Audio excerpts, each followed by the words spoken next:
जय माता दी। इस बार करवा चौथ 20 अक्टूबर रविवार के दिन मनाया जाएगा। विवाहित हिंदू महिलाएं पति की लंबी उम्र के लिए करवा चौथ का व्रत रखती हैं। करवा चौथ में महिलाएं सुबह से चंद्रमा के निकलने तक व्रत रखती हैं। करवा चौथ कार्तिक माह में कृष्ण पक्ष की चतुर्थी के दौरान मनाया जाता है। हर व्रत में जुड़ी व्रत कथा होती है, जिसमें उस व्रत के शुरू होने और व्रत के महत्व के बारे में बताया जाता है। करवा चौथ व्रत से कई कथाएं जुड़ी है। मान्यता है कि व्रत करने वालों को व्रत से जुड़ी कथाएं जरूर सुननी चाहिए। करवा चौथ व्रत कथाएं सुने बगैर इस व्रत को पूरा नहीं माना जाता। आइए आज हम आपको सुनाते हैं करवा चौथ से जुड़ी ऐसी कुछ कथाएं।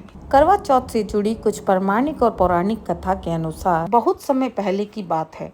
एक साहूकार के 7 बेटे और एक बहन करवा थी। सभी 7 भाई अपनी बहन से बहुत प्यार करते, यहाँ तक कि वे पहले उसे खाना खिलाते और बाद में स्वयं खाते। एक बार उनकी बहन ससुराल से मायके आई हुई थी। शाम को भाई जब अपना व्यवसाय बंद कर घर आए तो देखा उनकी बहन बहुत व्याकुल थी। सभी भाई खाना खाने बैठे और अपनी बहन से भी खाने का आग्रह किया, लेकिन बहन ने बताया कि आज उसका करवा चौथ का निर्जल व्रत है और वह खाना सिर्फ चंद्रमा को देखकर ही और उसे अर्घ देकर ही खा सकती है। क्योंकि चंद्रमा अभी तक नहीं निकला है, इसलिए वह भूख प्यास से व्याकुल हो उठी है। सबसे छोटे भाई को अपनी बहन की हालत देखी नहीं जाती और वह दूर पीपल के पेड़ पर एक दीपक जलाकर छलनी की ओट में रख देता है। दूर से देखने में मानो ऐसा प्रतीत होता है कि जैसे वह चतुर्थी का चांद निकला हुआ है।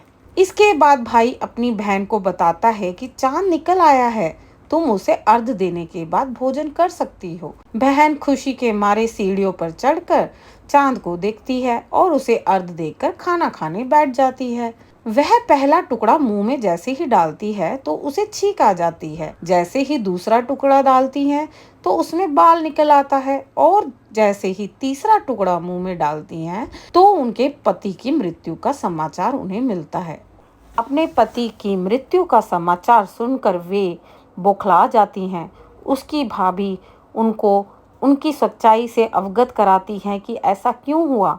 करवा चौथ का व्रत गलत तरीके से टूटने के कारण देवता उनसे नाराज हो गए हैं और इसलिए उनके साथ ऐसा हुआ है।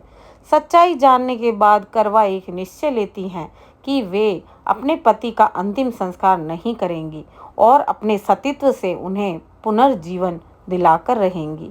वह पूरे 1 साल तक अपने पति के शव के पास बैठी रहती हैं और उनकी देखभाल करती है। उसके ऊपर उगने वाली सुई नुमा घास को वह एकत्रित करती हैं। 1 साल बाद फिर करवा चौथ का दिन आता है। उनकी सभी भाभियां करवा चौथ का व्रत रखती हैं। सभी भाभियां उनसे आशीर्वाद लेने के लिए उनके पास आती तो वह प्रत्येक भाभी से यम सुई ले लो, पिए सुई दे दो, मुझे भी अपने जैसी सुहागिन बना दो, ऐसा आग्रह करती हैं। लेकिन हर बार भाभी उसे अगली भाभी के आग्रह करने के लिए कहकर चली जाती। इसी प्रकार जब 6ठे नंबर की भाभी आती हैं तो करवा उनसे भी यही बात दोहराती हैं। तब 6ठी भाभी कहती हैं, जैसा कि तुम जानती हो कि छोटे भाई की वजह से व्रत टूटा है, इसलिए तुम अगर उनकी पत्नी से यह आग्रह करोगी तो तुम्हारे पति को जीवन मिल जाएगा। वह तुम्हारे पति को दोबारा जीवित कर सकती हैं। इसलिए जब वे आए तो उन्हें तुम पकड़ लेना और उनसे अपने पति को जिंदा करने का आग्रह करना।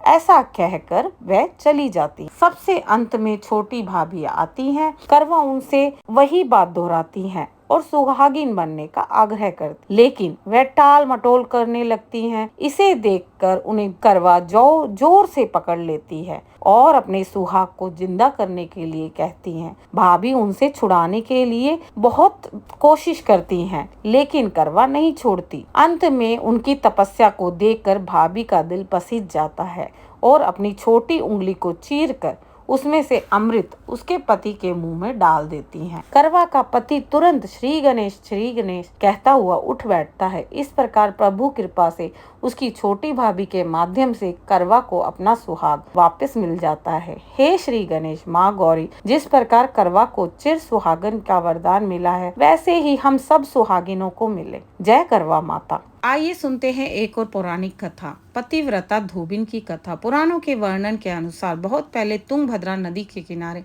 करवा नामक धोबिन अपने पति के साथ रहा करती थी। धोबिन ने कच्चे धागे से मगरमच्छ को बांध दिया और यमराज से अपने पति की रक्षा की गुहार लगाने लगी। धोबिन की पुकार सुनकर यमराज कहते हैं कि मगरमच्छ की आयु तो अभी शेष है, लेकिन तुम्हारे पति का समय आ गया है। इससे नाराज होकर करवा कहती है कि अगर आपने मेरे पति की रक्षा नहीं की तो मैं आपको श्राप दे दूंगी। इससे घबराकर यमराज मगरमच्छ को यमपुरी भेज देते हैं और करवा के पति को बचा लेते हैं। इसलिए इसके बाद कार्तिक कृष्ण पक्ष के दिन ही करवा चौथ को मनाया जाने लगा। जय माता करवा।